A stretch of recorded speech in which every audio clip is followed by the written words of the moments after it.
C'est lui qui est supposé commencer, mais il est gêné. OK, je commence. Daniel Kem, sur les valeurs sans valeur. Bonsoir, Daniel. Bonsoir, Michel. Qu'est-ce que c'est une valeur? Une valeur, c'est de valeur, mais c'est ce que les voleurs recherchent. Les voleurs recherchent les valeurs. Puis si les choses n'ont plus de valeur, ben, il n'y a plus de valeur. Ça commence en rond, hein? Vois-tu, les valeurs, c'est quelque chose dans quoi on met notre importance, qu'on met de l'énergie pour essayer de conserver ou de cristalliser la forme de la chose. C'est une valeur. Alors, on a des valeurs qui sont matérielles, des bijoux, on leur attache de l'importance, donc ça a de la valeur. L'argent, c'est-à-dire la forme monétaire, la forme de l'argent, on lui attache une importance parce qu'elle représente toute la matière qu'on peut se procurer avec, donc ça devient une valeur.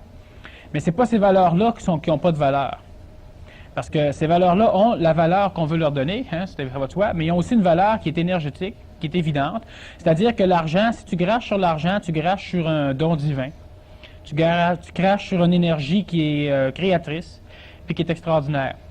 Bon. Par contre, vouloir posséder cette énergie-là d'une façon, prendre de l'énergie d'un autre pour pouvoir te l'accaparer, donc voler ces valeurs matérielles-là, ben, l'énergie de la créativité, donc l'énergie, disons, de l'argent pour l'instant, c'est l'énergie qui est donnée à tout le monde. Sauf que toi, si tu la cherches partout où elle n'est pas, bien évidemment, tu ne la trouves pas. Si tu la cherches là où elle est, tu la trouves. Mais voler cette énergie-là, c'est simplement prouver que tu n'as pas confiance en rien, puis tu es obligé de te forcer à t'accaparer. Merci. Tu es obligé de te forcer à t'accaparer de l'énergie d'un autre parce que toi, tu n'as pas confiance qu'à un moment donné, tu vas être capable de l'avoir. Mais les valeurs sans valeur, c'est pas cela. L'argent, ça a une valeur, disons, quand on n'en a pas, on n'en a pas. C'est la valeur psychologique qu'on attache à l'argent qui est peut-être sans valeur. C'est-à-dire que, justement, moi, si je suis malheureux parce que j'ai pas d'argent, ben c'est toute l'énergie que je pourrais prendre pour pouvoir réussir à m'avoir de l'argent, pour pouvoir réussir, disons, à pouvoir exprimer ma créativité. Parce que l'argent nous sert à quoi? Elle nous sert à manger, elle nous sert à s'habiller, elle nous sert à nous loger. Autrement dit, elle nous sert à nous sécuriser. Et une fois qu'on est bien sécure, elle nous sert à pouvoir exprimer notre créativité. Je peux voyager, je peux apprendre, je peux aller au cinéma, je peux faire des peintures, je peux construire des choses. Je peux donc créer. Alors, une fois que je suis rassuré. Bon, alors la valeur de l'argent, bon, ça, tant qu'elle a une valeur de sécurité, bien évidemment, c'est une valeur, ça, la sécurité, qui est sans valeur. Pourquoi sans valeur? Parce que c'est quelque chose qu'on peut pas rien faire avec une valeur comme ça.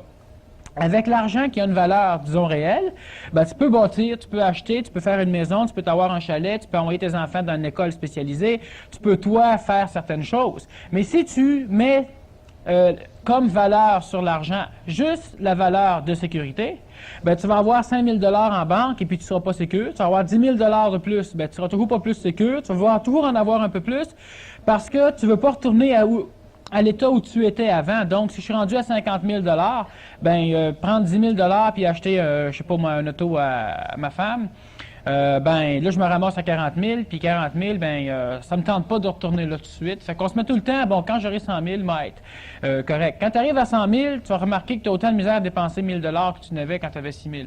Peut-être même tu vas en avoir plus de difficultés. Alors, ce qui fait que la valeur de sécurité qu'on met sur l'argent, c'est une valeur sans valeur, pour la simple raison qu'elle ne te sert à rien. Tout ce qu'elle va faire, c'est qu'elle va t'empêcher de pouvoir te servir de cet argent-là, et puis de mettre toute une énergie en banque pour pouvoir la stocker en prévision d'un avenir possible, que tu vas reculer au fur et à mesure que tu vas te rapprocher de cet avenir-là, ben c'est ridicule. Alors, ce qui fait que si tu as une certaine... par exemple, si tu sers de l'argent un peu pour te sécuriser, ça va. Disons que dans l'état psychologique évolutionnaire de l'homme, c'est adéquat encore. Mais il vient un moment donné où tu dois te brancher sur quelque chose. Tu as besoin de la valeur monétaire que pour te sécuriser, mais là, tu vas voir que tu as besoin des valeurs humaines pour te sécuriser, que tu as besoin de certaines valeurs dans la matière pour te sécuriser, et que tu as besoin de toutes les valeurs sans valeur, les valeurs morales, entre autres, pour aussi te sécuriser. Les valeurs sans valeur, les réelles valeurs qui n'ont pas de valeur, c'est-à-dire, pourquoi ça n'a pas de valeur? C'est simplement parce que nous autres, on met notre énergie dedans, puis en mettant notre énergie dedans, bien, ça devrait nous rapporter quelque chose. Mais ça ne nous rapporte rien sauf sucer notre énergie. Alors, ce qui fait que, ben, c'est ça, hein? Ça, c'est sans valeur. Okay. Donc, une valeur en soi, c'est tout à fait relatif à l'attitude qu'on en a. Autrement, c'est... À l'importance qu'on attache à X. Autant on peut l'utiliser, autant ça peut nous utiliser l'attitude qu'on a face Oui, tout le temps. à une valeur. C'est ça. Alors, ce qui fait que, par exemple, prenons comme valeur les valeurs, justement, qu'il faut étudier. Surtout, c'est la sincérité. Hein? L'amour, c'est une valeur. Toutes les choses morales. L'altruisme, c'est une valeur. La non-violence peut être aussi une valeur. Le don de soi, c'est aussi des valeurs. Le fait de ne pas compter de mensonges. Il y a un paquet de choses comme ça qui vont axer notre éducation, c'est-à-dire, par exemple, tu vas éduquer tes enfants, tu vas les forcer à ne pas compter de mensonges, mais toi, tu vas leur en compter plein de mensonges continuellement pour ne pas répondre à leurs questions. Mais, ne voyant pas ce que tu fais, tu mets énormément d'énergie dans le fait que les autres doivent dire la vérité parce que toi, ça te satisfait. Et puis, tu ne vois pas du tout l'utilité de savoir si c'est bon ou non. Tu sais, il veut dire la vérité, c'est quoi la vérité? C'est ce que tu penses qui est vrai. Puis, tu peux dire la vérité, puis vu que tu peux dire des mensonges, mais toi, tu les crois vrais, alors pour toi, c'est la vérité, mais en réalité, si tu décides que c'est une valeur absolument intouchable, justement, oui, le fait, par exemple, de dire la vérité, ben, tu te perds encore en énergie continuellement. L'une des valeurs qui est la plus dangereuse, c'est la sincérité. La sincérité, on en a besoin pour pouvoir évoluer. Il faut être sincère avec soi-même. Il ne faut pas être sincère avec les autres, il faut être sincère avec soi-même. Et puis, c'est quoi être sincère? Bien, la sincérité est peut se présenter sous deux facettes. Elle peut se présenter premièrement sous la facette personnalisée de l'ego, c'est-à-dire je suis sincère, puis je suis sincère quand? Bien, quand ce que je fais est en accordance, est en accord avec mes concepts. Alors, si moi, par exemple, je dis, quand je rencontre, par exemple, une personne d'une autre couleur que ma peau, je devrais bûcher dessus. Bon, c'est un concept que j'ai. Alors, moi, je me promène dans la rue, je rencontre un noir, je saute dessus, je bûche dessus, je suis sincère avec moi-même. Je suis sincère. Mais c'est pas la sincérité que je vous parle. Une forme de cohérence. Ben oui, je suis sincère. Pourquoi? Parce que le concept que j'ai puis l'action que j'ai faite, ça concorde. Donc, je suis sincère.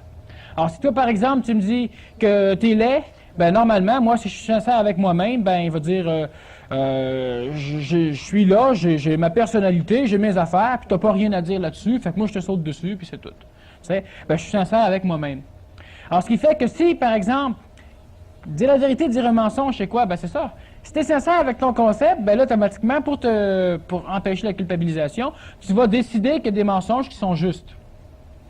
Puis si tu comptes ces mensonges-là, puis que toi, ben, tu t'en vas sortir ce concept-là comme quoi il y a des mensonges qui sont justes, parce que la vérité lui aurait fait plus de mal, donc je compte une menterie, ben, automatiquement, tu es sincère avec toi-même. Pourquoi? Parce que ce que tu as fait est en accord avec l'idée que tu as, avec le concept que tu as. Ça, c'est une sincérité qui est bâtarde, pour la simple raison que, dépendant du concept, automatiquement, notre sincérité, on est toujours sincère avec soi-même. Tous les individus sur la Terre, ben, sont toujours sincères avec eux-mêmes. Sauf l'individu qui se culpabilise parce qu'il a fait quelque chose qui n'était pas en accord avec son concept. Bon, mais lui, il est plus sincère encore que ceux qui sont sincères. Sauf que là, il tombe dans la deuxième forme de sincérité. Alors, de demander à quelqu'un d'être sincère, c'est quoi être sincère? Quand tu veux que quelqu'un soit sincère, si je te dis, par exemple, qu'est-ce que tu as fait hier soir?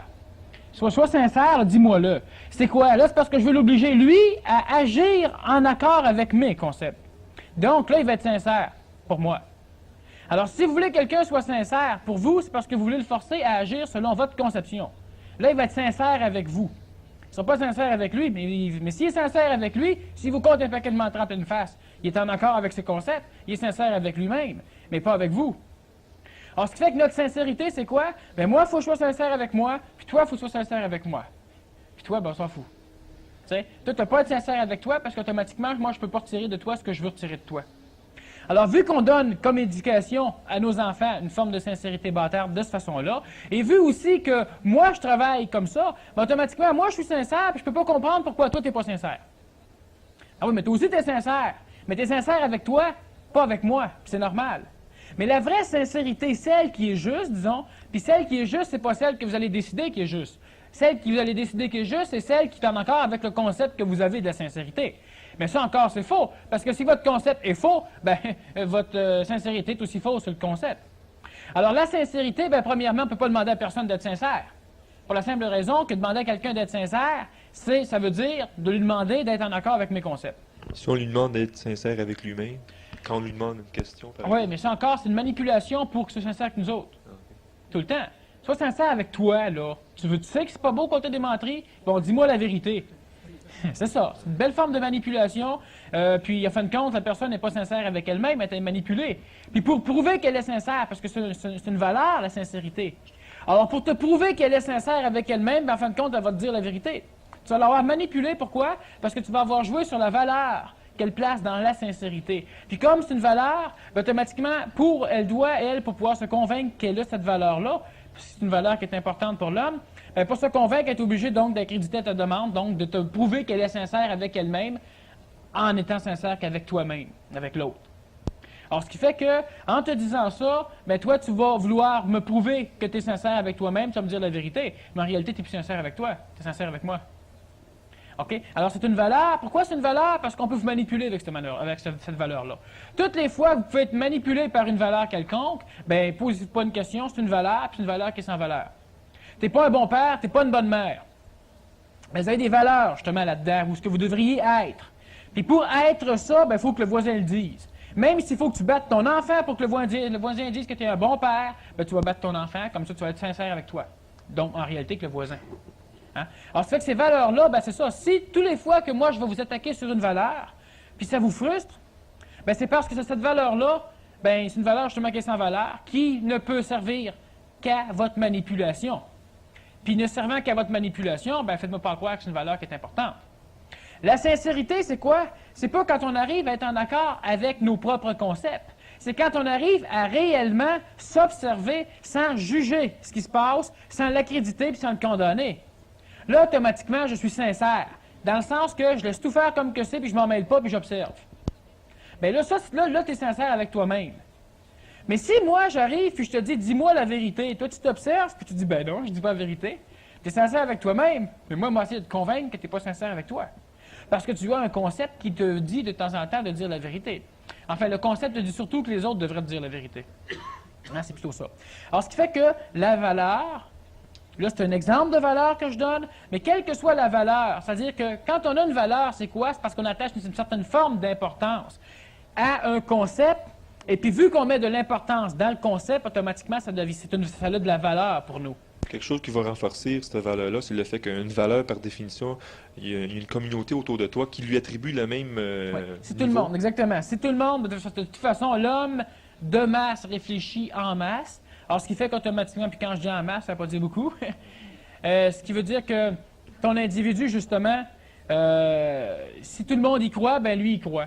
Alors, si moi, je dis que l'été, quand il fait soleil, on devrait être à l'extérieur, puis on devrait se faire griller au soleil, on devrait prendre de l'air, on devrait prendre des énergies du soleil justement, puis toutes ces choses-là, bien, automatiquement, si tout le monde se met à faire ça, bien, ça devient une mode, disons une mode psychologique, pas une mode dans le sens de l'habillement.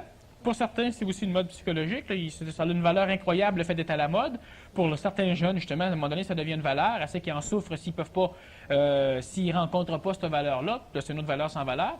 Alors, ce qui arrive, c'est ça, c'est que si ça devient une mode, disons, psychologique ou encore une mode spirituelle, il y en a eu plusieurs, jeûner, par exemple, qui est une mode qui a été longtemps une mode spirituelle, le fait d'être végétarien qui a été une mode spirituelle. Et puis, ces valeurs-là, c'est-à-dire que moi, je dois être végétarien, parce que sans ça, ben, je ne peux pas arriver à évoluer. Pourquoi? Parce que, puis là, c'est ça, tu as une valeur parce que tu fais partie d'une école de yoga ou tu as lu certains livres, puis toi, maintenant, tu es spiritualiste. Alors, ne me touchez pas, puis moi, je suis en or. Puis en fin de compte, tu sais, tu as de la valeur pour toi, ça c'est l'ego, et puis tu mets de la valeur sur ton idéologie, puis toi, tu travailles avec ça. Et puis, l'affaire qu'il y a, c'est que, puis quand ça devient une valeur, là, il y a des valeurs qui sont basses, qu'on ne voit pas comme étant de valeur, mais c'est bien de valeur, mais ça en est des valeurs. Pourquoi? Parce qu'à l'instant même où on peut vous manipuler par ces valeurs-là, c'est-à-dire qu'à l'instant même où vous mettez de l'énergie pour pouvoir défendre la valeur, c'est que vous mettez de l'importance dans cette chose-là. Donc, l'importance que vous mettez là, c'est de l'énergie. Hein? Puis Dieu sait qu'il peut vous mettre en colère, vous pouvez parler longtemps pour défendre une valeur. Bien, calculez ça en termes d'énergie, vous allez voir, vous en perdez d'énergie. C'est l'illusion de croire qu'on a raison. C'est exactement ça. Ça, c'est la valeur. Puis c'est des valeurs qui n'ont pas de valeur. Bon. Alors, ce qui arrive, c'est ça, c'est que moi, je dis on doit être végétarien parce que, premièrement, quand on mange un animal, ben, automatiquement, on a son karma à payer. Bon, c'est une chose qui est réelle de par les lois énergétiques, les lois matérielles, puis les lois qui vont être vitales, les lois astrales de l'animal. c'est quelque chose de réel, ça, les végétariens ont raison quand ils disent ça. Par contre, une chose qui est sûre, c'est que tu as à payer le karma de l'animal. Par contre, en mangeant un animal, ben, l'animal évolue en étant mangé par un être supérieur. Donc, en partant, le karma que tu as à payer de l'animal, tu le payes juste le fait de le manger pour la simple raison que l'animal évolue. Par contre, l'homme évolue. Alors, il y a des moyennes qui se passent au niveau énergétique. Ça, je suis d'accord avec ça. Puis il y a d'autres choses avec les végétariens ont raison, c'est que les animaux, quand ils sont tués, ben s'ils ont peur, automatiquement, ils vont sécréter certaines toxines qui restent dans la viande, puis quand l'homme les mange, ben ça, c'est des toxines qui vont empoisonner le corps de l'homme. Ben c'est vrai, ça aussi. C'est pour ça, d'ailleurs, que les Juifs vont procéder à une certaine forme disons, pour abattre leurs animaux. Un karma biochimique. Et oui. Alors ça, c'est le karma direct, c'est un karma, justement, qui est chimique. C'est vrai. Mais le fait que tu tues une plante et que tu la manges, je me dis franchement, tu tues aussi. Si c'est la raison du fait que tu ne dois pas tuer, ben, le problème, il reste là. L'astral des plantes, tu en as un aussi. Hein? Les plantes ont moins de karma parce qu'ils ont moins de corps astral, je suis d'accord avec ça. Mais une chose qui est sûre, par contre, c'est que toi, tu ne fais que bouffer des plantes, tu ne connais pas le régime, tu vis au Québec, puis il y a une saison qu'on appelle l'hiver. Et puis, ben, tu n'as pas de karma d'animal à bouffer, mais toi, tu es maigre, tu gèles tout le temps, tu as le rhume, tu es malade, tu as la fièvre, tu as la grippe, etc. Tu as de la misère à réfléchir, tu ne trouves plus le sommeil. Ben, c'est quoi ça, sinon un karma? C'est pas le karma du bœuf, hein? C'est le karma de la valeur que vous êtes en train de payer. Alors, ce qui fait qu'il faut réfléchir continuellement.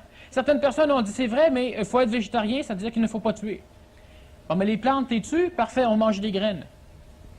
Alors, on mange des pommes, et puis on va avaler les noyaux, puis les noyaux ne sont pas digérables par l'intestin, ce qui fait qu'ils ressortent, puis dans un engrais parfait, puis oui, c'est intelligent.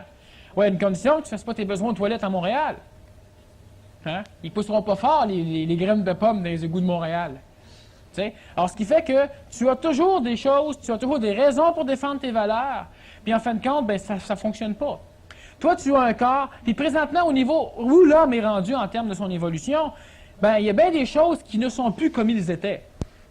Alors, ce qui fait que ces valeurs-là, c'est quoi? C'est ridicule. Si toi, tu veux être végétarien, sois végétarien. Mais si moi, je te dis que c'est pas bon, commence pas à mastiner, parce que là, tu mets de l'énergie dans la forme même de la valeur, tu dois me prouver que tu as raison, tu perds de l'énergie là-dedans, puis disons que si tu sauves de l'énergie en étant végétarien, tu en perds tout en discutant sur le végétarisme, ce qui fait qu'en fin de compte, mange la viande, ou ben non, fais n'importe quoi, mais il faut dire que tu perds ton temps. OK? Alors, c'est ça qui est le problème. À l'instant même où moi, je vous astine, puis que vous mastinez, bien, c'est une valeur. Puis vous mettez vos énergies là-dedans, bien, qu'est-ce que vous faites, là? Est-ce que toute l'énergie que vous pourriez vous garder pour pouvoir continuer à comprendre, parce que l'évolution est énergétique. Le cerveau, à un moment donné, devient prêt à comprendre. Pourquoi? Parce qu'à force de faire passer des énergies rapides à l'intérieur, des énergies électriques de plus en plus puissantes et de plus en plus harmonieuses, bien, il transforme les neurones, il transforme le système de communication inter-neurones, et puis automatiquement, bien, la personne finit par pouvoir comprendre mieux, plus vite, plus clairement, hein, puis de plus en plus comme ça. Mais si l'énergie que vous réussissez à accumuler par une diète, par une forme de respiration, par une forme d'exercice physique, par une forme de méditation, par n'importe quoi, vous la perdez toujours en canalisant ça sur des formes de colère psychologique, sur des formes d'astinat de défendre vos valeurs, bien, ça vous sert à quoi? Tout ce que vous faites, bien, ça vous sert à rien. Ça vous sert à vous donner de l'énergie de plus pour pouvoir défendre plus facilement encore vos valeurs. Alors ça, on a vu ça dans beaucoup d'écoles d'ésotérisme, où justement en ésotérisme, ben les écoles n'avancent plus. Pourquoi? Parce qu'ils sont en politique. Ils sont toujours en train de défendre les valeurs de l'école, les valeurs de leur enseignement, et puis l'énergie qu'ils ont accumulée par ces techniques-là, ben ils les gaspillent toutes en défense au niveau de leurs valeurs. Bon, alors ce qui fait qu'on n'avance pas. Les pays aussi, à un moment donné, arrêtent d'évoluer. Ils ont tout pour, c'est génial, mais toute l'énergie qu'ils réussissent à accumuler, ils la dépensent là. Exactement comme on a vu là, la nouvelle loterie du Canada. Bon, alors la loterie qui perd 75 000 $ tous les semaines parce qu'elle n'est pas finançable, bien là, ils vont mettre, bien vite, ils vont faire une loterie pour financer la loterie. C'est ce qui va arriver. T'sais? Alors pourquoi? Parce que justement, c'est que l'énergie, tu accumules de l'énergie, tu as dépensé ton publicité pour défendre ta valeur. Tu accumules 500 000 $, tu en dépenses 100 000 pour en accumuler plus. Puis là, tu en accumules 400, tu en dépenses 1 million. Puis là, tu en accumules 1 million, tu en dépenses 2 millions. Puis à un moment donné, ben, tu es toujours en déficit. Alors, quand on est intelligent, on arrive à pouvoir de défendre nos valeurs, mais juste ce qu'il faut pour se garder l'énergie, faire de quoi. Mais quand on est réellement intelligent, pas d'une façon intellectuelle, donc pas intellectuant, ben, on n'a pas à s'astiner. On n'a pas à se prouver quoi que ce soit. On a juste à le faire. Si ça marche pour nous, ça marche pour nous. Si moi, j'ai 2 bras, puis que je veux faire de quoi, bien, si tu as juste un bras, j'aurais beau t'astiner longtemps, tu ne le feras pas plus. Ce qui est bon pour moi, ce n'est pas nécessairement bon pour toi. Et puis, à un moment donné, quand ce sera plus bon pour moi, ce sera tout.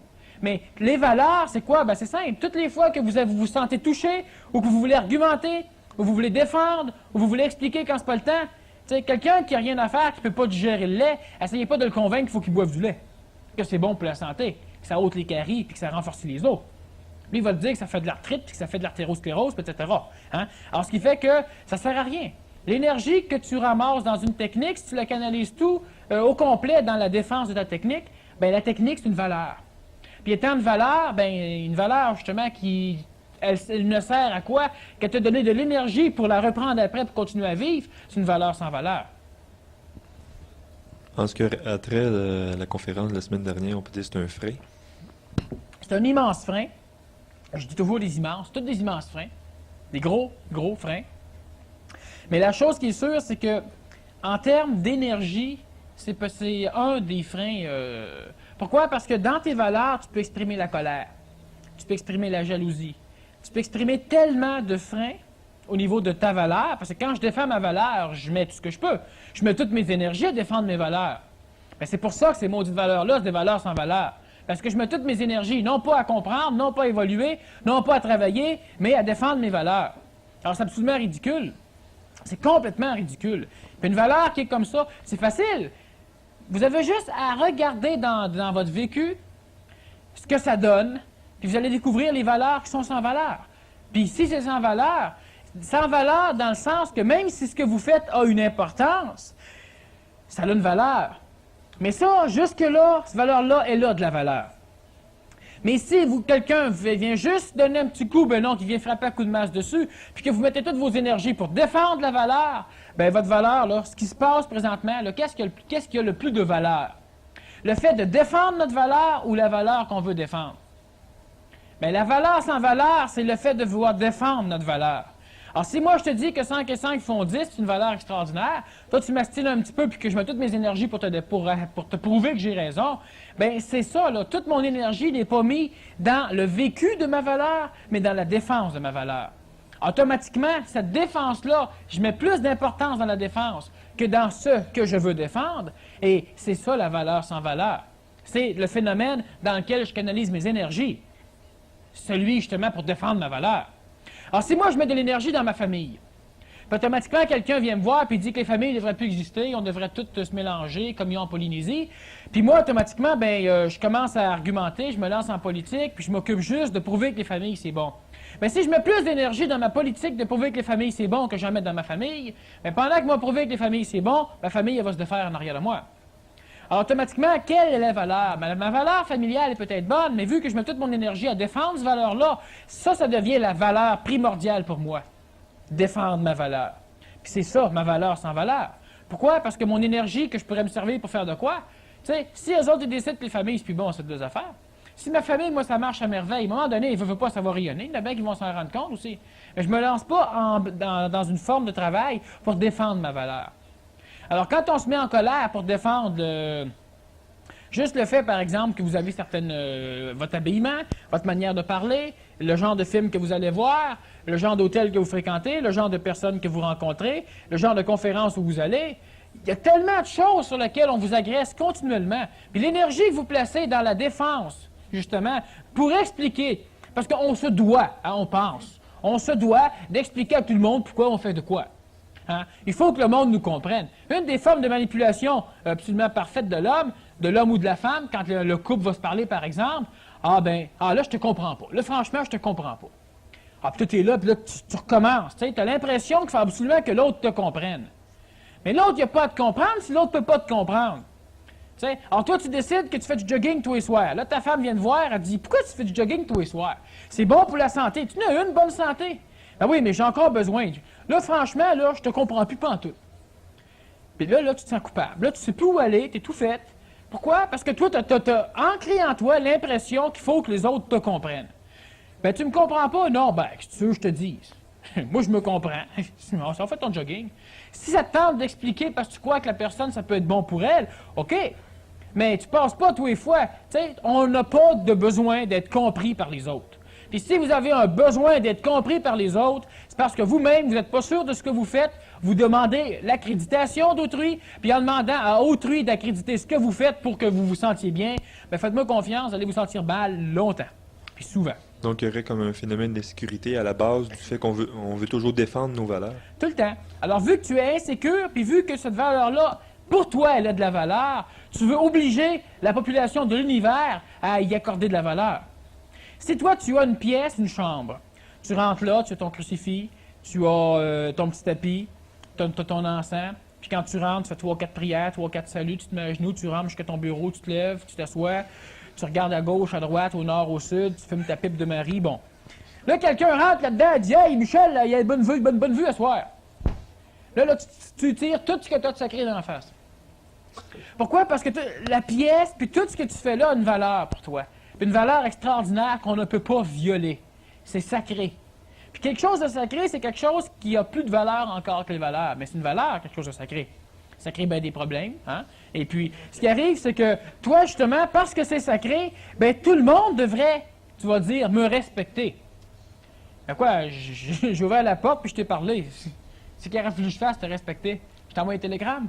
Tu sais, il n'y a personne qui ne t'a pas respecté. Mais toi, tu ne te respectes pas.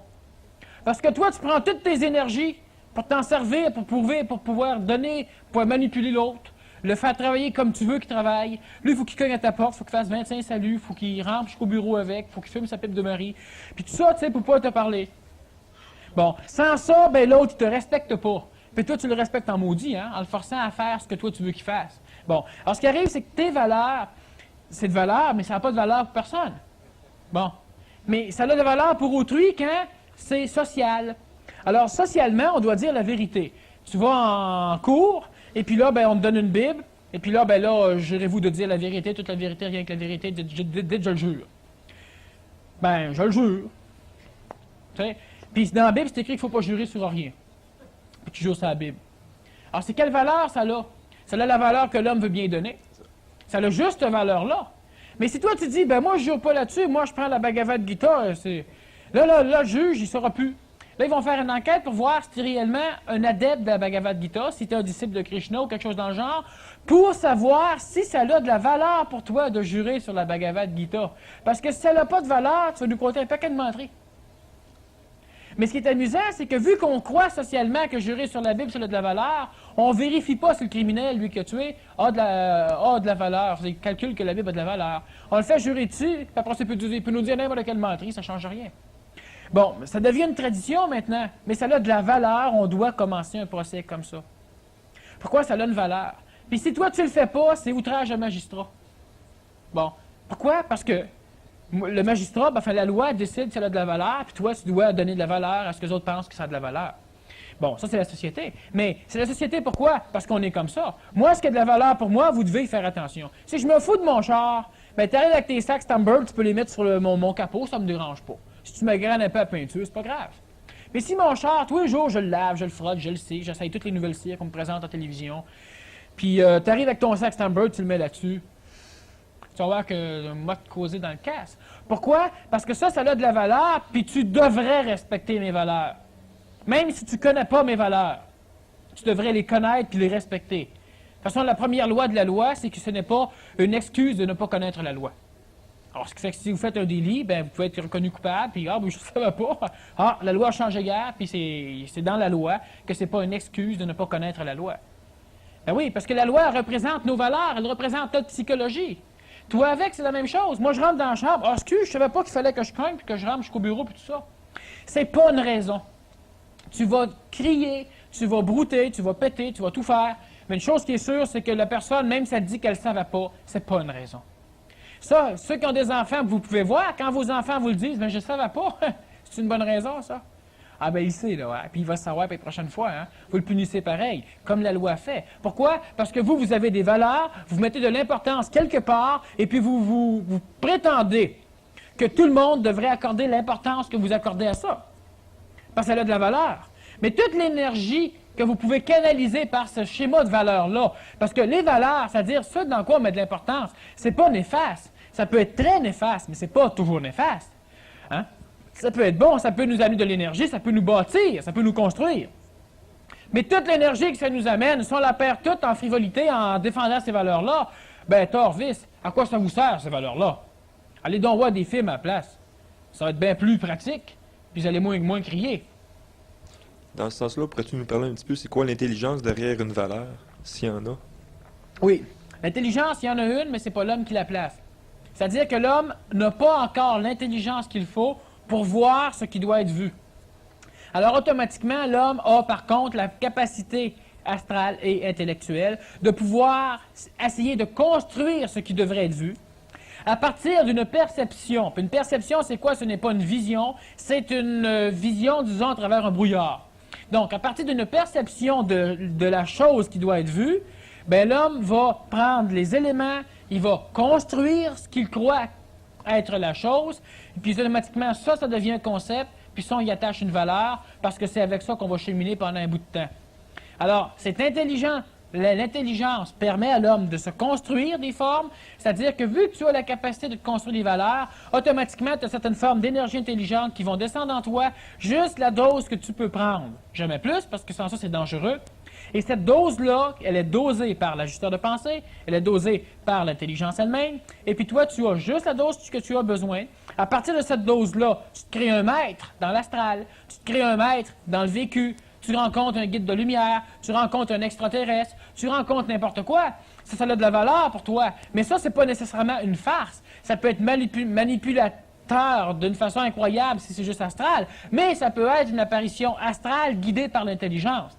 Alors, il y a certains individus qui ont des guides de lumière, qui ont fait ce qu'on fait habituellement, mais pas toujours.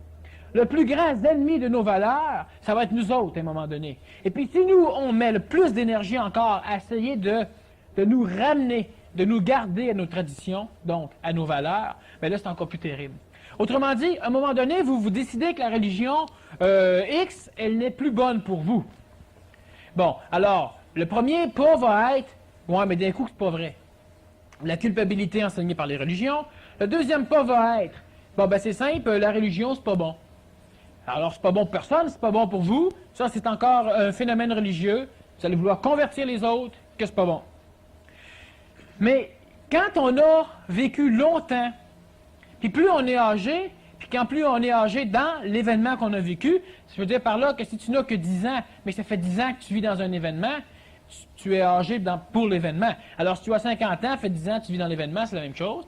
Plus on a vécu de temps à travers un événement, donc dans une religion, dans une école, avec une forme de morale, de psychologie, avec des valeurs sans valeur qu'on connaît, auxquelles on mettait une valeur, alors plus on a vécu longtemps, plus ça va être dur pour l'individu de pouvoir se retourner, regarder tout ce schéma-là, puis de dire c'était bon, donc c'est plus bon. Là, il fait une coupure, il vire de bord, puis il continue. Mais l'individu va avoir de la misère. Alors, automatiquement, l'individu va essayer, dans les premiers temps, de pouvoir essayer de s'expliquer, de se convaincre que ces valeurs-là, ben voyons donc, si j'ai passé 10 ans à y croire, c'est pas parce que c'est mauvais. Alors là, tu essaies, toute l'énergie que tu as accumulée pour pouvoir faire le bon, pour pouvoir changer, pour pouvoir abandonner ce qui était bon, mais qui est plus bon. Tu as pris tout ce qu'il y avait sur une marche, tu as l'énergie qu'il faut pour monter une marche. Pour lieu de t'en servir pour monter une marche, tu t'en sers pour te convaincre que la marche est bonne. Fait qu'évidemment, tu restes à la marche. Puis là, tu dis, j'avais raison. Mais tu n'avais pas raison. Toute l'énergie que tu avais pour sauter une marche, tu l'as perdue à vouloir rester sur la marche. Là, tu n'as plus pour sauter une marche, tu es dessus, puis tu penses que c'est la preuve, fallait que tu restes dessus. Ben oui, c'est ça, être manipulé. On n'est pas manipulé par du monde qui te prenne, puis qui te bouge, puis qui te tripote, là. Un petit peu, par l'astral psychologique, l'astral planétaire, mais c'est pas le gros manipulateur. C'est nous autres. C'est notre incompréhension qu'on a de nous autres, puis de tout. Alors, ce qui arrive, c'est ça. C'est que tu peux vouloir mettre toute l'énergie que tu vas acquérir. Exactement comme, mettons, ce soir, vous apprenez quelque chose, vous comprenez quelque chose de par vous-même, vous êtes énergisé, vous sortez d'ici, puis il y a quelqu'un que vous rencontrez qui vous dit « Qu'est-ce que tu fais là, ce qu'on va Daniel Kem? C'est complètement flyé. Tu serais bien mieux venir avec nous autres, on attend les extraterrestres. » Bon, toi, t'es là, ben voyons donc, là, tu commences à argumenter pour expliquer au gars que je suis pas flyé. Mais tu veux expliquer par là que toi, t'es pas flyé de mieux me voir. Bon. Puis évidemment, tu te défends en mettant moi parce que c'est plus facile. Mais qu'est-ce que tu fais là? Là, tu es en train de prendre toute l'énergie que tu as pu acquérir ce soir de par toi-même, de par tes vibrations de la salle, de tout le monde.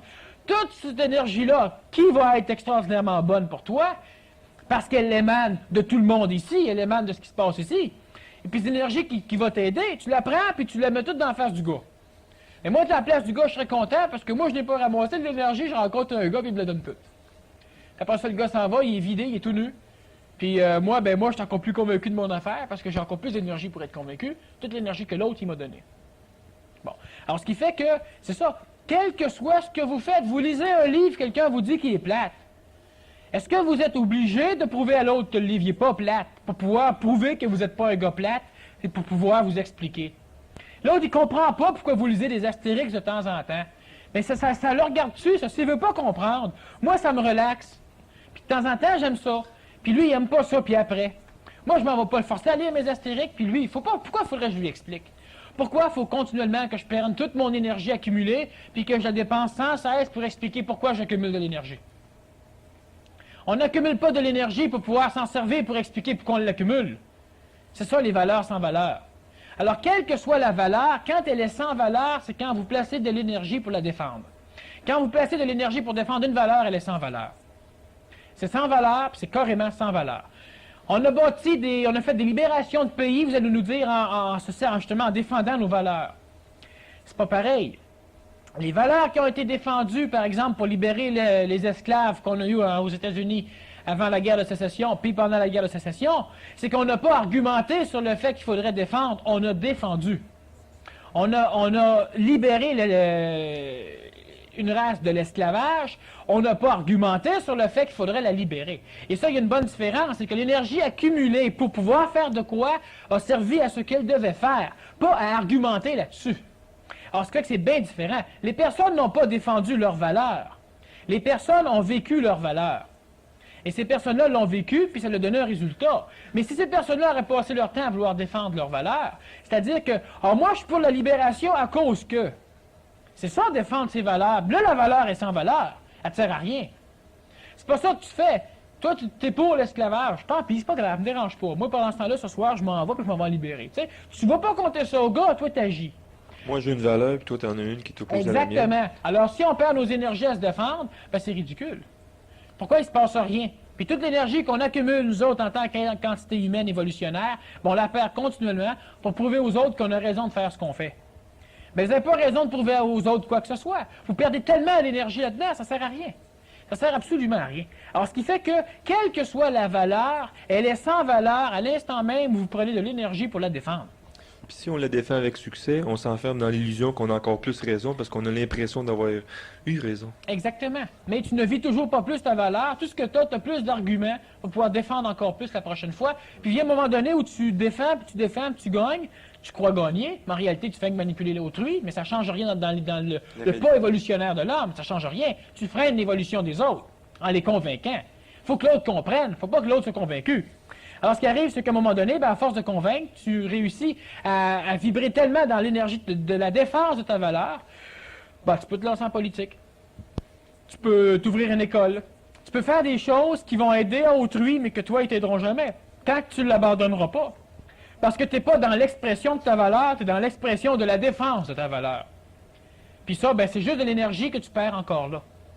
Alors, ce qui fait que, quel que soit ce qui peut vous toucher à un moment donné, si vous argumentez, faut pas vous sentir coupable, ça c'est ridicule. C'est le temps d'observer, là, toute l'énergie. Parce qu'il y a des affaires que vous faites qui sont absolument extraordinaires, qui sont mauditement utiles pour vous.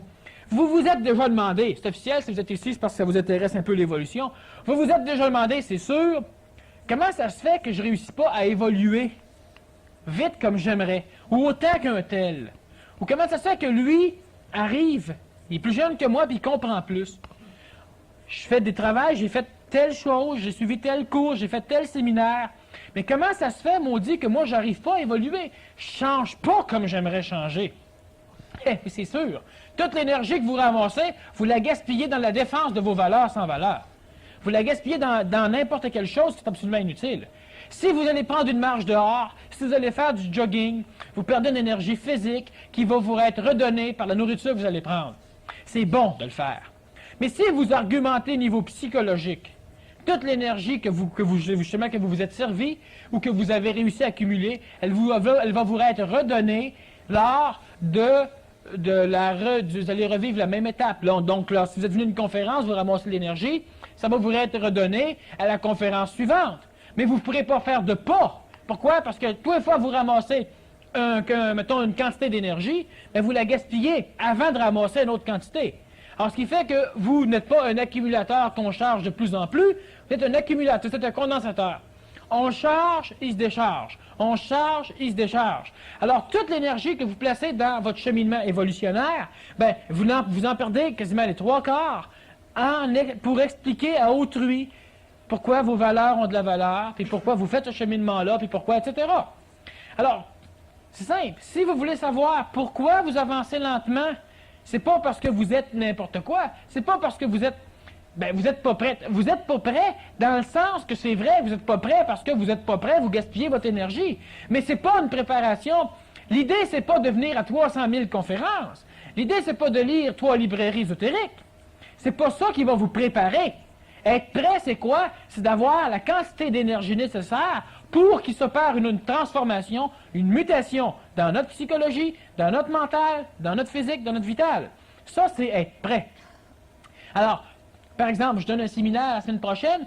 Dans un séminaire, ce qu'on fait, c'est pourquoi c'est intensif, puis pourquoi que les séminaires, il y a du monde ici qui ont déjà suivi des séminaires d'une autre personne, pourquoi le séminaire transforme le temps? C'est simplement parce qu'en 2 jours, vous accumulez plus d'énergie que vous pouvez en gaspiller. Alors, automatiquement, étant chargé d'énergie, vous comprenez des choses que vous ne comprenez pas normalement. C'est pour ça qu'un séminaire intensif, c'est bon. C'est juste pour ça. C'est pas parce que il y a de quoi de spécial qui se passe. La seule affaire qui se passe de spécial, c'est que vous ramassez de l'énergie, il y a une dynamique de groupe qui se crée. Une dynamique qui se crée par rapport à l'orateur, par rapport aux participants. Et puis là, vous ramassez votre marge d'énergie que vous ramassez, disons, à toutes les semaines.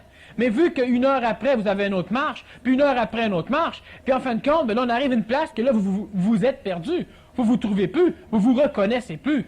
Mais c'est normal, vous n'avez jamais eu autant d'énergie en vous. Il y a du monde qui font les séminaires, qui vont garder de l'énergie, qui vont flotter pendant 1 mois puis 2 mois après le séminaire. Pourquoi? Parce qu'ils ont une énergie. Sauf qu'on ne leur explique pas que maintenant, il faudrait qu'ils conservent leur énergie. Puis perdre son énergie, c'est ça, c'est perdre son énergie. Alors si je vous donne $1 million, vous passez 5 ans à ramasser $1 million, puis vous allez acheter 1 million de billets de loterie, puis vous perdez, c'est ça, perdre son énergie. Vous devez encore recommencer. Vous n'êtes pas plus riche. À un moment donné, vous avez eu de l'argent, puis vous êtes fait connaître à des places, alors vous sentez que vous avez, sinon plus d'argent, du moins une classe sociale différente. Ça, c'est le snobisme ésotérique. Parce que vous ramassez un quantum d'énergie à un moment donné, vous comprenez des choses. Mais la semaine d'après, votre énergie, vous l'avez diffusée, vous l'avez perdue. Et puis parce que vous avez compris des choses à un moment donné, vous vous croyez supérieur. Mais vous êtes supérieur que par votre connaissance mémorielle, que par votre connaissance intellectuelle. Autant qu'un universitaire va être supérieur aux autres. Mais en ce qui concerne votre évolution, ou votre vécu, ou votre compréhension réelle et globale de ce qui se passe, vous êtes toujours au même niveau. Pourquoi? Parce que l'énergie accumulée est dépensée immédiatement. Alors, lors d'un séminaire, pourquoi que le séminaire transforme réellement l'individu? C'est simplement parce que l'individu accumule de l'énergie pendant 2 jours. Alors, ce qui arrivait à l'époque des monastères, justement, on en a eu plusieurs aux Indes, on en a eu au Japon, on en a eu au Tibet, on en a eu en Chine, on a eu nos monastères en Occident, c'est que l'individu qui rentrait dans un monastère, disons, intelligent, il y a des monastères qui étaient là juste parce que tu avais commis des péchés, tu allais te faire châtier, on a besoin de main-d'œuvre humaine, fait qu'on te donnait des raisons pour venir. Les monastères où ce qu'on travaillait, c'est simple, c'est que l'individu accumulait de l'énergie, puis on s'arrangeait pour pas qu'il gaspille son énergie. Alors, comment veux-tu t'estimer avec un maître quand le maître t'écoute même pas? Lui, il mange son cornet, puis quand tu parles, puis il est tanné, ça les tombe dans le front, puis il s'en va. Toi, qu'est-ce que tu fais? T'arrêtes de crier, t'essaies de comprendre ce qui se passe, l'énergie t'en garde, t'en perds pas. On fait des conférences, on donne des séminaires, on donne de l'énergie, on fait pas ça pour que le monde l'apprenne, puis qu'elle dilapide 2 jours après. On fait pas ça pour ça, c'est ridicule. Pourquoi vous pensez que plus ça va aller, plus dans l'endroit où vous allez ramasser le plus d'énergie, on va vous charger plus cher pour rentrer. L'argent, c'est de l'énergie. On charge 7 $ ici, à un moment donné, on va charger plus cher, puis à un moment donné, il y a du monde pour qui on ne chargera pas. Pourquoi? Parce que l'énergie qu'on donne, elle doit nous revenir. Si vous n'êtes pas capable de la prendre, de la conserver pour pouvoir faire de quoi avec, bien, vous allez devoir payer cette énergie-là. Alors, vous payez pour rentrer, c'est normal. C'est pas tous ceux qui sont orateurs qui comprennent le phénomène, mais c'est pour ça que ça se passe comme ça. Alors, ce qui fait que si moi je vous donne de l'énergie puis vous la dilapidez, vous ramassez un karma. Vous ramassez une dette karmique. Par contre, si vous payez l'énergie est à vous, vous en faites ce que vous voulez.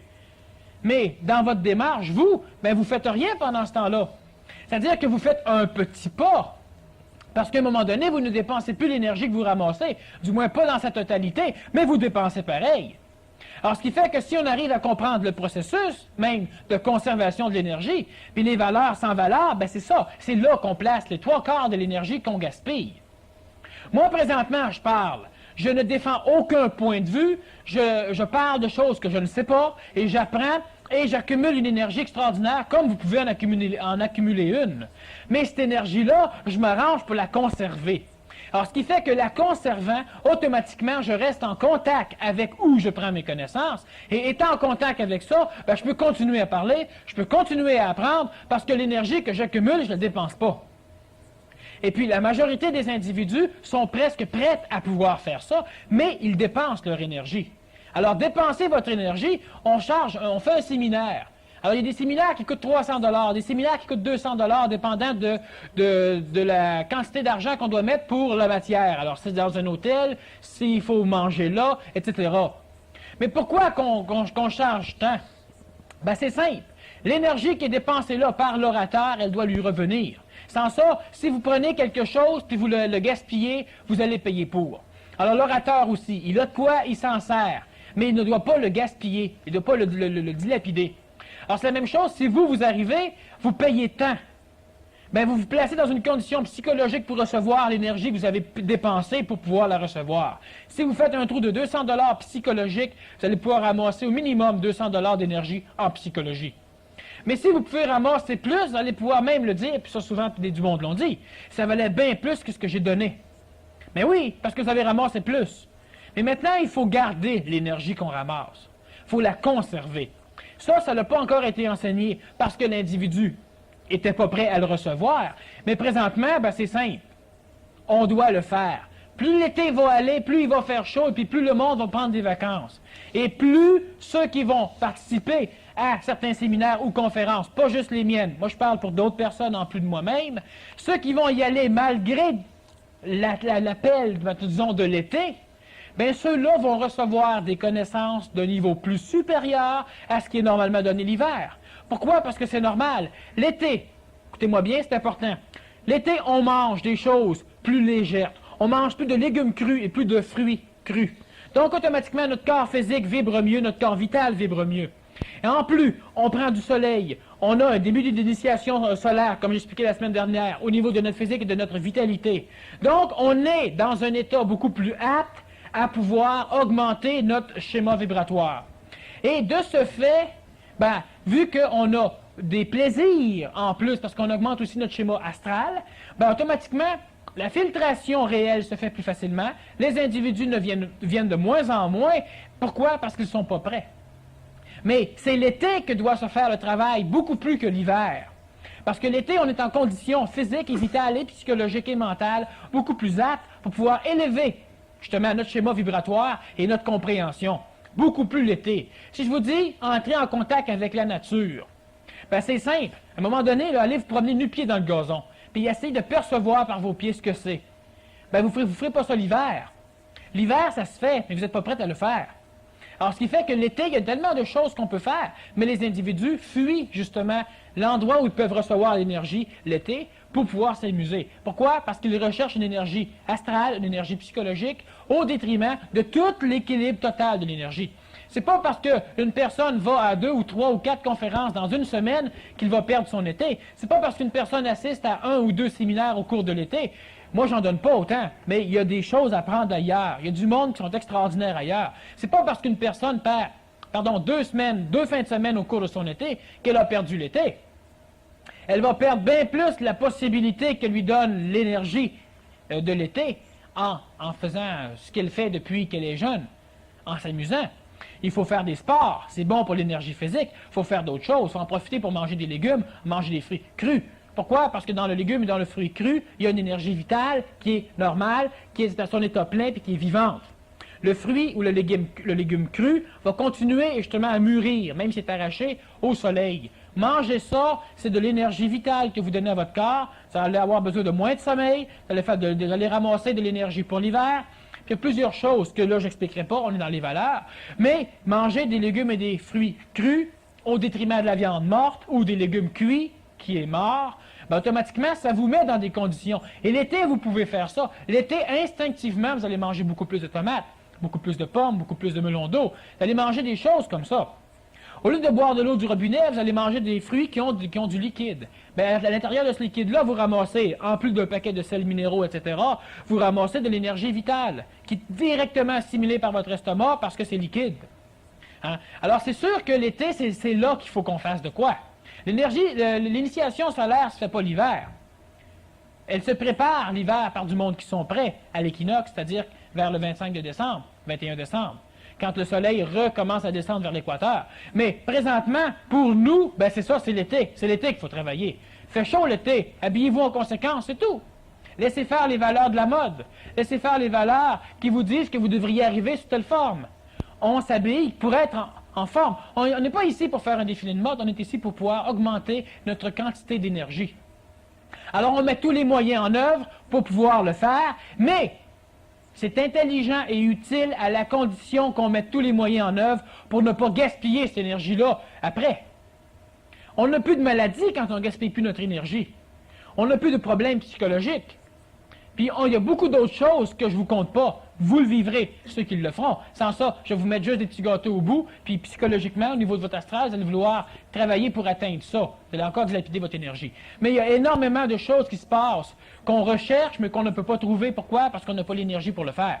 Si je veux courir 100 000, puis que j'ai élevé un tracteur pendant 2 semaines avant de courir mon 100 000, ben je n'aurai pas l'énergie pour courir mon 100 000. Alors même si je veux courir le 100 000, je ne peux pas le faire. C'est évident. On comprend ça dans le domaine de la matière. Il faut le comprendre dans notre domaine psychologique, dans le domaine évolutionnaire mental et supramental.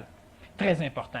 Alors, ce qui fait que, moi, j'ai un séminaire la semaine prochaine. Ceux qui peuvent être intéressés et qui se sentent prêts, ben c'est quoi le séminaire? C'est ça. Je fais juste un petit détour. Pourquoi? Parce que c'est important, ça explique le pourquoi des séminaires. Il n'y a pas immensément d'individus qui font des séminaires dans la province, puis il y en a encore beaucoup moins qui font des séminaires qui ont de l'allure, c'est-à-dire que c'est un séminaire qui est basé sur l'énergie. L'énergie, elle peut se donner de différentes façons, mais cette énergie-là, vous devez la conserver. Sinon, ben, vous allez devoir payer pour. Une chose qui est sûre, c'est que quand l'individu va prendre de l'énergie, il va la conserver. Il va avoir les entrées gratuites partout où il va aller. Parce qu'il n'y a aucun conférencier qui est dans l'énergie qui va permettre que cette personne-là débourse. Pourquoi? Parce qu'elle n'a pas à débourser. Elle apporte plus au niveau énergétique que ce qu'on appelle, ce qu'elle peut apporter au niveau monétaire. Et l'important, c'est le niveau énergétique. On n'a pas besoin d'argent quand on n'en a pas de besoin. Mais quand on a toute l'énergie pour pouvoir avoir ce qu'on veut, plus on a d'énergie et plus vous allez vous conscientiser. C'est-à-dire, la conscientisation, c'est quoi? C'est pas seulement de ramasser de l'énergie. La vraie conscientisation, c'est la possibilité qu'a l'être évolutionnaire de pouvoir conserver l'énergie. Et quand il conserve l'énergie, il n'a plus besoin de sommeil, il n'a plus besoin de manger, il n'a plus besoin de bien des choses. Il n'y a pas froid l'hiver, puis il n'y a pas chaud l'été. Pourquoi? Parce qu'il a l'énergie nécessaire pour pouvoir faire ce qu'il a à faire. Alors, la conscientisation évolutionnaire humaine, c'est juste la possibilité qu'a l'homme de conserver l'énergie. C'est juste ça et ça s'arrête là. Vous ne pouvez pas conserver votre énergie, vous n'évoluez pas. Vous la conservez un petit peu, vous évoluez un petit peu. Demandez-vous plus pourquoi vous évoluez lentement, c'est parce que votre énergie sort aussi vite qu'elle rentre, ou presque aussi vite qu'elle rentre. Alors, ce qui fait que l'énergie, vous ne la placez plus dans la défense de pourquoi ou du chemin qui vous a amené l'énergie. Sinon, si vous faites ça, vous placez votre énergie et vous la placez dans la défense de votre valeur. Ça a de la valeur pour moi, alors c'est normal que je le défende. Oui, c'est normal. Fait que laissez donc tomber les valeurs de bord. Comme ça, vous allez pouvoir faire un travail qui va être réellement utile pour vous. Si vous placez 10 $ quelque part, il va vous revenir en énergie. Le 10 $, vous allez le ramasser ailleurs, faites-vous-en pas, puis vous allez avoir l'énergie en plus que le 10 $ vous a ramené ou bien plus. Le 10 $, c'est une forme. Vous placez 3000 $ quelque part pour un séminaire d'un été complet dans un camp spécialement fait pour l'évolution, physique, vitale, psychologique et puis intellectuelle ou même supramentale, ben faites-vous-en pas que l'énergie, quand on dit, puis ça moi je le dis, puis d'autres le disent, ah oui mais c'est cher, quand tu vas être prêt, tu vas l'avoir ton argent. Mais c'est normal. Pourquoi? Parce qu'on donne de l'énergie lors d'un séminaire, mais on ne donne pas à partir d'une base en bas, on le donne à partir d'un niveau. Alors si tu as l'énergie de ce niveau-là, tu vas aussi avoir l'énergie monétaire pour pouvoir venir au séminaire. Puis si tu l'as juste, tu décides de la prendre pour la mettre là, elle va être remise en sortant. C'est normal, en termes d'énergie, puis en termes de transformation. Puis l'énergie dans la matière vous revient aussi, l'énergie monétaire aussi vous revient, c'est une énergie. Alors ce qui fait que, quand vous êtes prêt, vous avez ce qu'il faut pour. Tout le temps. Mais l'homme, la femme et les enfants doivent conserver l'énergie. Puis conserver l'énergie, ça ne veut pas dire de ne pas en donner. En donner, c'est en recevoir. Mais en perdre, c'est en perdre. En donner, là où il y a un trou, vous prenez un verre, il est beau le verre. Vous voulez le remplir de lumière, le verre. Mais vous allez devoir continuellement mettre de l'énergie dans votre verre si vous voulez qu'il y ait de la lumière dedans, parce que la lumière sort à travers le verre. Alors, si vous avez une énergie, que vous voulez la canaliser dans un contenant, dans un autre individu, dans vos enfants, dans votre voisin, dans votre patron, dans vous-même, et que vous êtes transparent comme un verre, vous êtes pur, oui, on ne peut pas rien faire avec vous. Pourquoi? Vous prenez de la lumière, vous la mettez dans le verre. Quand l'énergie va pouvoir être conservée au niveau du verre, bien, si vous remplissez ce verre-là de lumière, puis la lumière se conserve à l'intérieur, ne brisez pas le verre, parce qu'on se rapproche d'une explosion nucléaire. C'est la même chose pour l'homme. Si vous voulez donner de l'énergie, donnez-en dans un verre opaque, c'est-à-dire donnez-en quelque part là où on va garder l'énergie que vous donnez. Sinon, demandez une rétribution. L'énergie, vous ne l'aurez pas gaspillée, vous allez l'avoir transformée. Donc, au point de vue énergétique, les valeurs, c'est un siphon d'énergie. Puis la quantité qu'on va perdre va dépendre de l'importance qu'on va y donner. Tout le temps. Tout le temps. Toi, tu te lances une mission sur la Terre. Mais regarde l'énergie que tu perds là-dedans, tu n'arrives pas à comprendre. On remet tout le temps en question ce qu'on sait. Pourquoi? Parce que justement, l'énergie qu'on ramasse avec ce qu'on sait, on l'applique à vouloir nous convaincre, nous, donc défendre nos valeurs par rapport à nous-mêmes ou défendre nos valeurs par rapport à autrui. Automatiquement, tout ça, ce sont des siphons d'énergie. Les siphons d'énergie, il y en a qui sont humains. Du monde qui viennent vous siphonner votre énergie de façon humaine. Puis il y a des siphons d'énergie qui sont nous-mêmes, c'est-à-dire dans l'énergie qu'on met à défendre des valeurs sans valeur. Puis comme je le dis de temps en temps, ce qui sert à quoi, sert à quoi. Ce qui sert à rien, sert à rien. Alors ce qui fait que défendre des valeurs sans valeur, ça sert à rien. Alors on va prendre une petite pause et puis vous écrivez vos questions. Et puis après la pause, on continue. Ceux qui écriront des questions, s'il vous plaît, écrivez-les de façon lisible, s'il vous plaît. Avant que...